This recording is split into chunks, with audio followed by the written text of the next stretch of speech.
नमस्कार साथियों, जय हिंद, वंदे मातरम। आज हम बात करेंगे खास तौर से इस वीडियो में संस्कृत विषय को लेकर के। देखिए,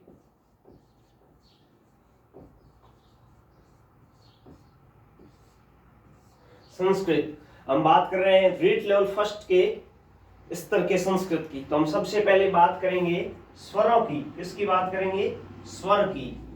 अब देखिए, स्वर को संस्कृत में क्या कहते हैं? ये चूंकि हम यह संस्कृत की बात कर रहे हैं, इसलिए स्वर को संस्कृत में अच कहते हैं। क्या कहते हैं? अच।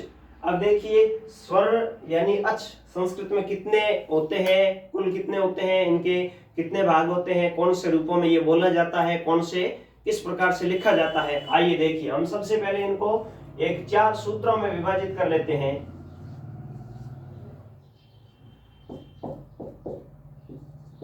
अ, ई, उ, री, ऋ, क, अ, ई, उ, ऋ, ऋ, क, ए, ओज, ए, ओ, च।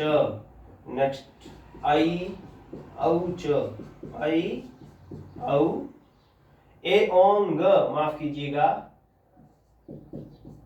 ए, ओंग, आई, औ, च, अ, ई, उंग, रील, रिका, ए, ओंग, आई, औ, च।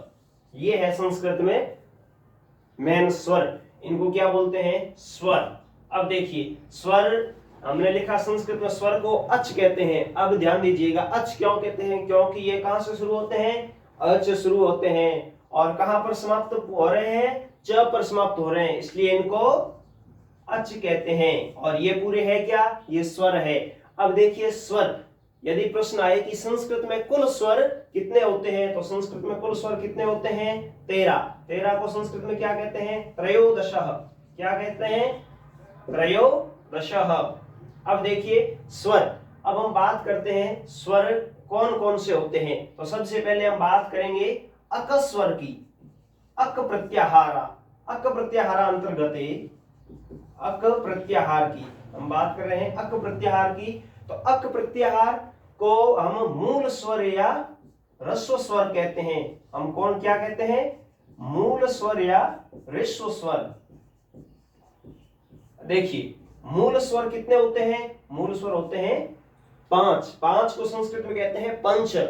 मूल स्वर कुल कितने होते हैं, या ह्रस्व स्वर कितने होते हैं? 5। 5 को संस्कृत में कहते हैं पंच।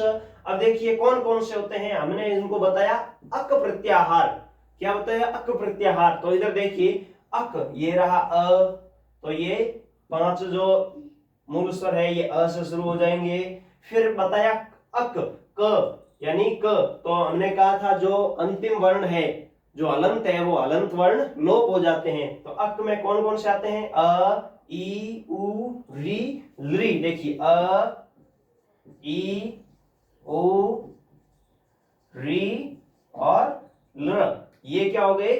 अकस प्रत्याहार यानी मूल स्वर हो गए। अब नेक्स्ट देखिए, फिर आता है संयुक्त स्वर। किसकी बात आती है?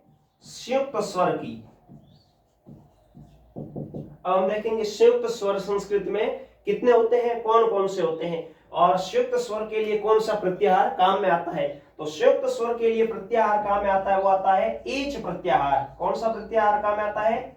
एच प्रत्याहार। अब देखिए, एच प्रत्याहार कहां से शुरू होता है और इसके अंदर कौन कौन से स्वर आते हैं? संयुक्त स्वर एच प्रत्याहार अंतर्गत कति स्वराः सन्ति। देखिए, संयुक्त स्वर में 4 स्वर आते हैं एच प्रत्याहार के अंतर्गत। तो देखिए, एच, एच यानी कहां से शुरू होते हैं? ए से, और कहां समाप्त हो रहे हैं? एच, च पर। तो ये रहा च। अब देखिए, इसमें कौन कौन से संयुक्त स्वर आते हैं? ए, ओ, आई, औ।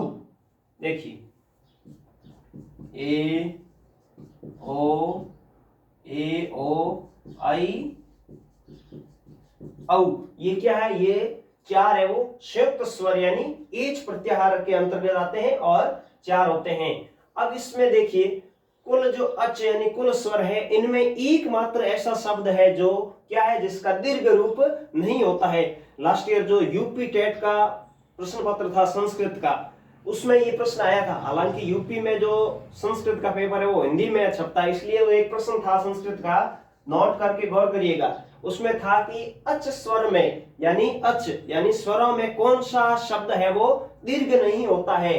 तो लृ एकमात्र ऐसा स्वर है जिसका दीर्घ रूप नहीं होता है, बाकी सभी का दीर्घ रूप होता है, ध्यान दीजिएगा।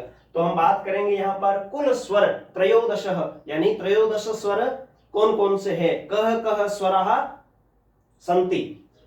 देखिए यहाँ पर हम बात, जैसा हमने बता दिया मैंने, अ का दीर्घ रूप आ हो गया, आ ई, आ ई उ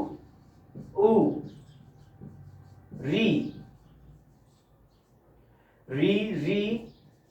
लृ, ए ओ आई औ। देखिए 1 2 3 4 5 6 7 8 9 10 11 12 13। देखिए हमने स्टार्टिंग में कहा था कुल जो संस्कृत में स्वर है वो त्रयोदश यानी 13 होते हैं। तो इसमें देखिए सबका आपको दीर्घ रूप दिख रहा है, लेकिन आपको लृ का केवल एक ही रूप दिख रहा है, ठीक है। ये हो गए हमारे कुल स्वर, यानी स्वर कुल त्रयोदश होते हैं, ठीक है। यस, देखिए अभी हम नेक्स्ट वीडियो में बात करेंगे स्वर के बाद में आते हैं व्यंजन। हमारी हिंदी में हम जिसको व्यंजन कहते हैं, व्यंजन, और व्यंजन को संस्कृत में कहते हैं हल। संस्कृत में व्यंजन को क्या कहते हैं?